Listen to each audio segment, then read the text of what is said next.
Bom, galera, então vamos aí falar de gametas e hereditariedade. Primeiro, os gametas. Gametas são células responsáveis pela produção sexuada. São chamadas de células sexuais ou germinativas e fundem-se no processo chamado fecundação, onde vai originar o zigoto, que por sua vez origina o embrião, gerando um novo ser. Cada gameta tem metade do conjunto cromossômicos de uma espécie. Vamos pegar a espécie humana, por exemplo. A espécie humana possui 46 cromossomos. Seus gametas possuem 23 cromossomos cada. O número de cromossomos reduzido pela metade nos gametas é essencial para a manutenção do número de cromossomos de uma espécie, uma vez que ocorre a união desses gametas masculino e feminino.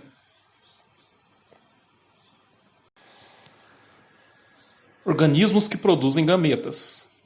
Então, os gametas são produzidos por organismos que realizam reprodução sexuada, tais como animais e plantas. O processo de produção desses gametas é denominado gametogênese. Gametas das plantas. Bom, então os gametas das plantas são diferentes, tá? Nas briófitas e pteridófitas, o gameta masculino ele é flagelado, ou seja, ele tem um flagelo que faz ele movimentar e nadar até o gameta feminino que fica imóvel. O gameta masculino é chamado de anterozoide e o feminino de oosfera.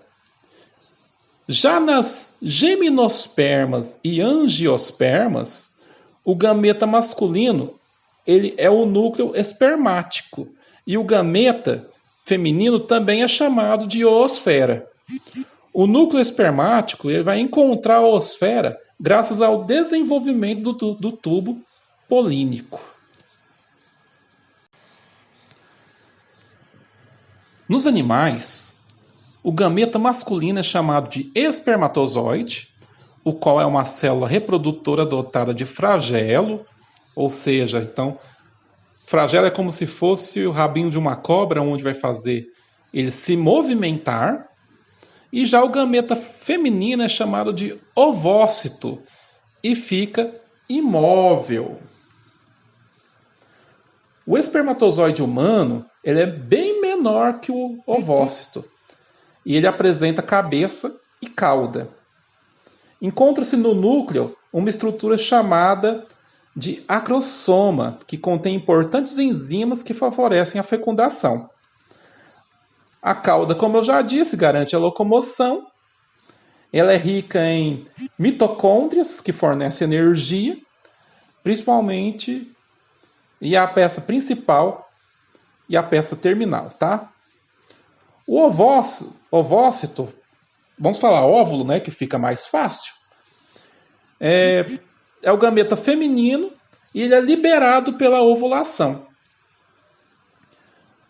Ele é circundado por uma zona pelúcida, formada por um material glicoproteico e por uma corona radiana, uma camada de células foliculares. Que falaremos isso mais no decorrer do ano letivo, tá ok? Bom, hereditariedade. Hereditariedade é aquilo que passa de pais para filho, né? Então, os genes dos pais vão ser transmitidos aos seus descendentes, ou seja, aos filhos. A característica genética que são os genes, né?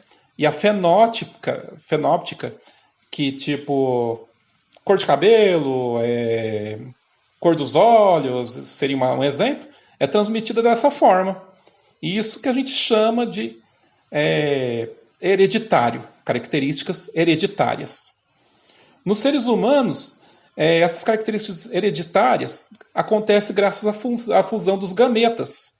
O gameta masculino, o espermatozoide, com o gameta feminino, o óvisto, ou óvulo, que é mais fácil estar falando.